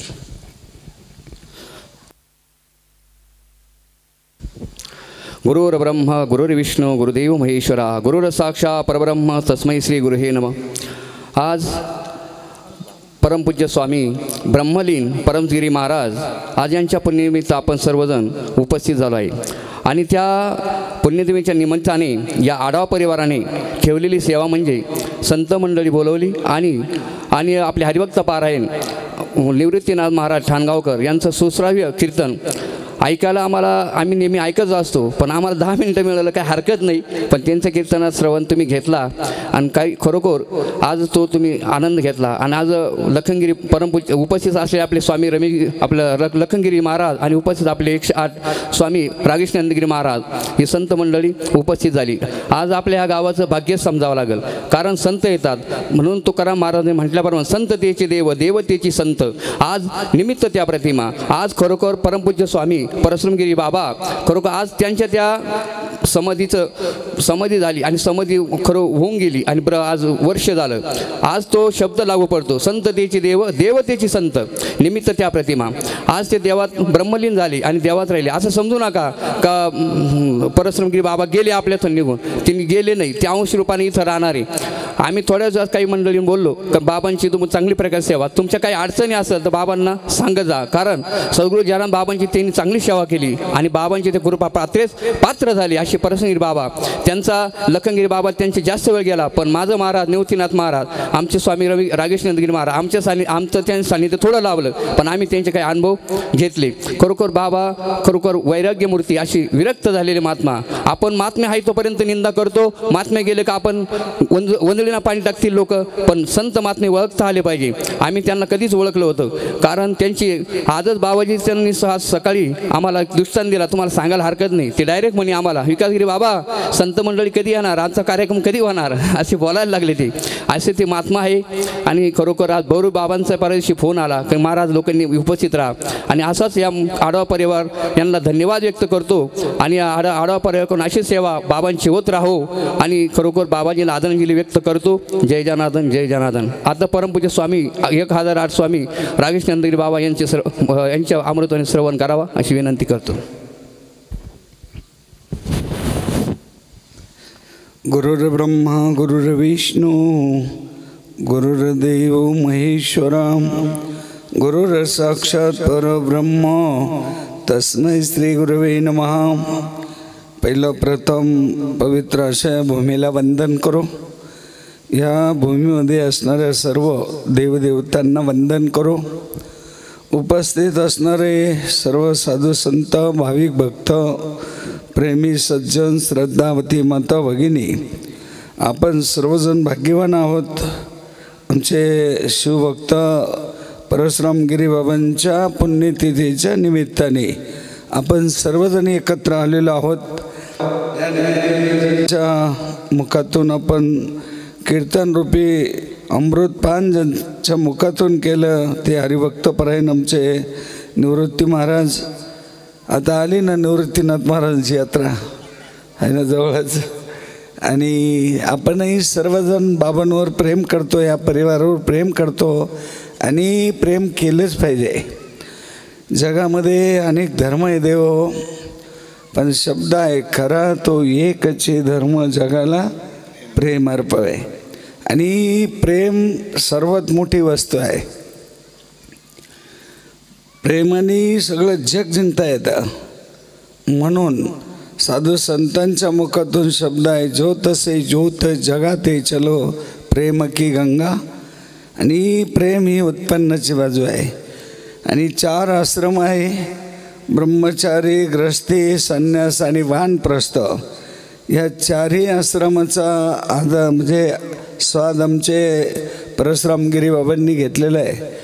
आणि आम्ही त्यांचं जवळून बघितलं. लखनगिरी बाबांनी सांगितलं 3 वेळा स्नान करायचं, बाबांची विधी, आणि त्यांच्या मस्तीमध्ये राहायचे. असे महात्मे आज भेटणं दुर्मिळ आहे. बहुरूपी बाबांवर आतूनात प्रेम करायचे, कारण सद्गुरू पायी ठेविता भाव आपोआप भेटे देव. म्हणून असे बाबांचं कार्य खूपच सुंदर होतं. त्यांच्या कार्याला आम्ही त्रिवार वंदन करतो. आणि आपणही सर्वजण ह्या कार्यक्रमासाठी उपस्थित राहिला. भगवान परमात्म्यांच्या आशीर्वादाने उद्या मकर संक्रांत आहे आणि चाललेला कुंभमेळा आहे. कुंभमेळ्यामध्ये सर्व जगातले संत आलेले आहे, सगळे भक्त आहे. आणि गंगामाईचं मोठ्या स्नान करण्यासाठी आतुर आहे. भागवतामध्ये वर्णन आहे, जी व्यक्ती धन आणि कांता या दोघांचा मनापासून ज्यांना कंटाळा आहे ते खरे साधू आहे. ते जिकडं जातील ती भूमी पावन होईल. आणि कुंभामध्ये गंगामाई अशा संतांची वाट बघते का कधी त्यांचा स्पर्श होईन आणि मी पावन होईन. संत विचार करता अशी गंगामाई सर्वांवर